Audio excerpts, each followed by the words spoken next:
অতএব জুলাই বিপ্লবকে কারো বাপ দাদার সম্পত্তি মনে করবে না।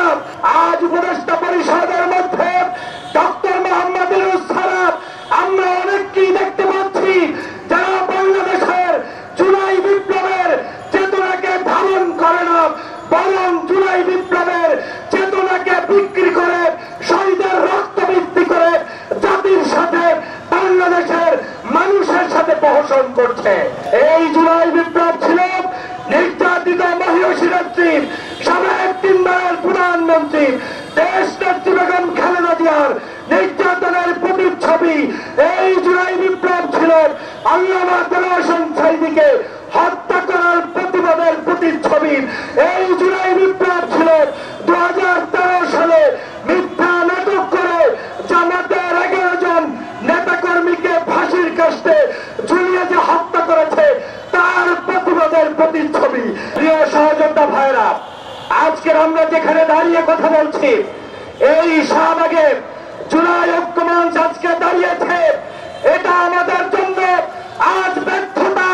9 মাস হয়ে গিয়েছে, কিন্তু আসিফ নজরুল্লাহ এখন পর্যন্ত জুলাই নিহত মানুষদের জন্য এখন পর্যন্ত বিচারের ব্যবস্থা পূর্ণাঙ্গ করে নাই। প্রিয় বন্ধুরা আমার, আজ উপদেষ্টা পরিষদের মধ্যে ডক্টর মোহাম্মদ ইউনূস ছাড়া আমরা অনেককেই দেখতে পাচ্ছি যারা বাংলাদেশের জুলাই বিপ্লবের চেতনাকে ধারণ করে না, বরং জুলাই বিপ্লবের চেতনাকে বিক্রি করে শহীদের রক্ত বৃদ্ধি করে জাতির সাথে বাংলাদেশের মানুষের সাথে প্রহসন করছে। অতএব আমরা সাবধান করে দিয়ে বলতে চাই যে এই যুবকরা আজকের এই জুলাই বিপ্লব সংগঠিত করেছে, সেই যুবকরা বাংলাদেশ থেকে এখন পর্যন্ত পালিয়ে যায় নাই। অতএব জুলাই বিপ্লবকে কারো বাপ দাদার সম্পত্তি মনে করবে না।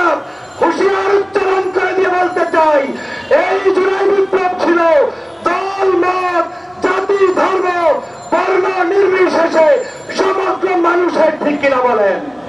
এই জুলাই বিপ্লব ছিল নির্যাতিত মহিষী নেত্রী, সাবেক 3 বারের প্রধানমন্ত্রী দেশ নেত্রী বেগম খালেদা জিয়ার নির্যাতনের প্রতিচ্ছবি।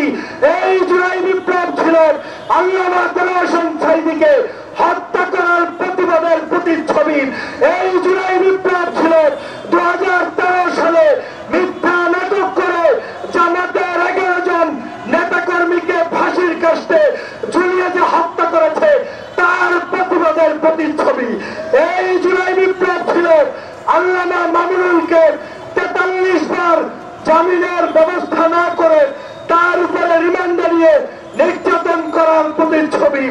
এই জুলাই বিপ্লব ছিল 5ই আজকের মে শাপলা চত্বরের আলেম ওলামার উপরে নির্যাতনের বিরুদ্ধের প্রতিচ্ছবি। এই জুলাই বিপ্লব ছিল 57 জন সেনা অফিসারকে হত্যা করার প্রতিবাদের প্রতিচ্ছবি, ঠিক কিনা বলেন?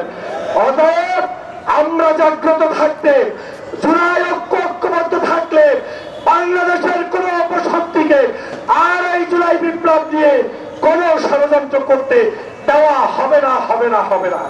আমি উপদেষ্টাদের মধ্যে 2-1 জন আছে টেরিং করে কথা বলে, মনে হয় যেন ওনার বাবা ঈশা জুলাই বিপ্লব করে দিয়ে গেছে, অন্য অনৈক্য বিস্তার করতে চায়। বাংলাদেশে বিএনপি, জামাত, চরমনাই, হেফাজত, ইসলাম প্রিয় রাজনৈতিক দল, অন্য দল কারো মধ্যে কোনো ফাটল সৃষ্টি করতে দেওয়া হবে না। আমরা কারা কারা ঐক্যবদ্ধভাবে জুলাই বিপ্লবকে ধারণ করতে রাজি আছি, হাত তুলে দেখিয়ে দাও। প্রিয় ভাইরা, হাত নামান। আপনাদের কাছে স্পষ্ট বলতে চাই, ওই রাজাকারের ট্যাগটোক আর লাগাবো না। ওই 2013 সালের পচাবাসী গন্ধ শেখ হাসিনা রাজাকার উচ্চারণ করার কারণে কি শাস্তি পেয়েছে 5ই আগস্ট জনগণ দেখিয়ে দিয়েছে, ঠিক কিনা বলেন?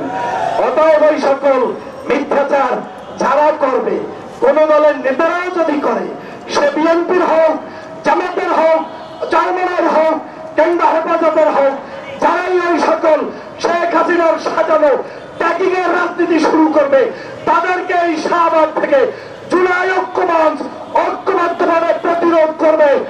প্রতিরোধ করবে ইনশাআল্লাহ।